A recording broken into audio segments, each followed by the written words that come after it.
Hello friends, welcome to JK சமையல். இந்த வீடியோவில் நம்ம அரிசி முறுக்கு எப்படி செய்யலான்றதை பார்க்கலாம். அதற்கு என்னென்ன தேவையான பொருட்களையும் இப்போ பார்த்துடலாம். இதற்கு நான் 2 கிலோ பச்சரிசி எடுத்திருக்கேன். அரிசியை வந்து 5 நிமிஷமாக தண்ணியில் நல்லா ஊற வச்சுட்டு நல்லா வாஷ் பண்ணி எடுத்துக்கோங்க. வெயிலில் தண்ணி இல்லாமல் காய வச்சு எடுத்துக்கோங்க. அடுத்தது உடச்ச கடலை 100 கிராம் எடுத்துருக்கேன். 100 கிராம் உடச்ச கடலையும் வந்து வறுத்து எடுத்துக்கோங்க. உளுத்தம்பருப்பு 200 கிராம். உளுத்தம்பருப்பையும் வந்து வறுத்து எடுத்துக்கோங்க. இந்த அளவுக்கு வறுத்து எடுத்துக்கோங்க. அடுத்தது சிறுபருப்பு 100 கிராம். சிறுபருப்பையும் வந்து வறுத்து எடுத்துக்கோங்க. புழுங்கல் அரிசி ஒரு கைப்பிடியில் புழுங்கல் அரிசி, அதையும் வந்து வறுத்து எடுத்துக்கோங்க. அரிசி வந்து ஒரு கைப்பிடி தான், வறுத்தா கொஞ்சம் கூடுதலாக தெரியும். இப்போ இந்த 4 பொருளையும் வந்து ஒன்றோட ஒன்று நல்லா மிக்ஸ் பண்ணிவிட்டு நம்ம மில்லில் கொடுத்து பவுடரை அரைச்சி எடுத்துக்கலாம்.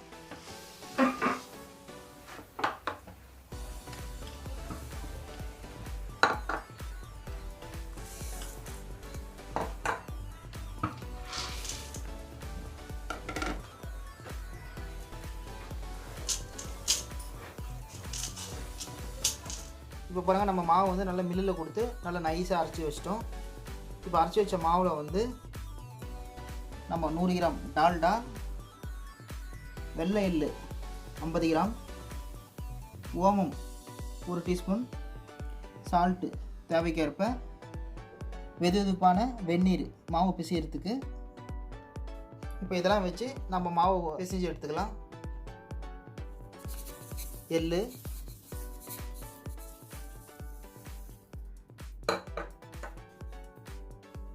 அடுத்தது ஓமம் வந்து கையில் போட்டு நல்லா கசக்கிட்டு போடுங்க.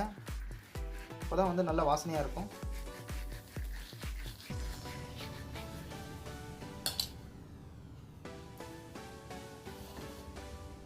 அடுத்தது நம்ம எடுத்து வச்சுக்க 100 கிராம் டால்டா,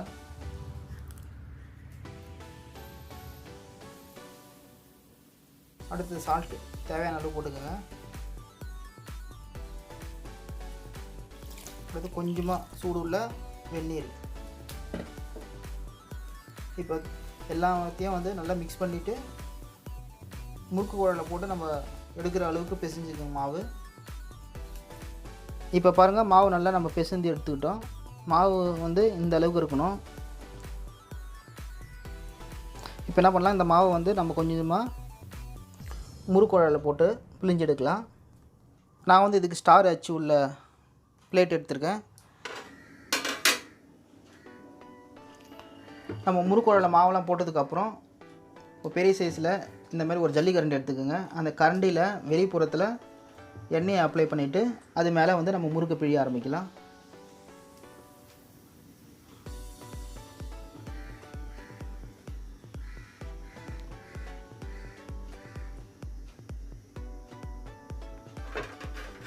இந்த மாதிரி பிழிஞ்சிட்டு நம்ம ஆயில் வந்து நல்லா கொதிக்க வச்சு வச்சுருக்கோம். அந்த ஆயிலில் சேர்த்துடலாம்.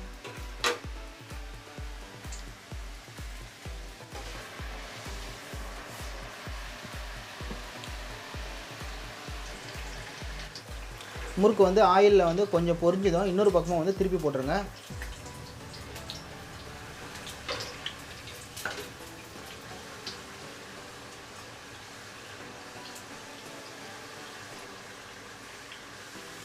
இப்போ பாருங்கள், முறுக்கு வந்து எண்ணெயில் பொரிஞ்சிச்சு நல்லா. இப்போ வந்து அந்த பபுள்ஸ்லாம் நல்லா அடங்கிடுச்சு.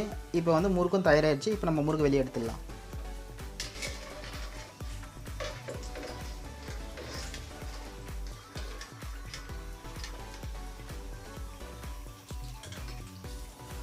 அவ்வளோதாங்க, நம்மளுடைய அரிசி முறுக்கு ரெடி ஆகிடுச்சு. இந்த வீடியோ பிடிச்சிருந்தா வீடியோ லைக் பண்ணுங்கள், ஷேர் பண்ணுங்கள். நம்ம ஜேகே சமையல் சேனல் இது வரைக்கும் சப்ஸ்கிரைப் பண்ணால் மறக்காமல் சப்ஸ்கிரைப் பண்ணிக்கோங்க. அப்படியே கூடவே இருக்கிற பெல் பட்டனையும் ப்ரெஸ் பண்ணிங்கன்னா நாங்கள் அப்லோட் பண்ணுற புத்தக வீடியோக்கள் உடனுக்குடன் உங்களுக்கு நோட்டிஃபிகேஷன் வந்து கொண்டே இருக்கும். மீண்டும் அடுத்த ஒரு வீடியோ சந்திப்போம். தேங்க்ஸ் ஃபார் வாட்சிங்.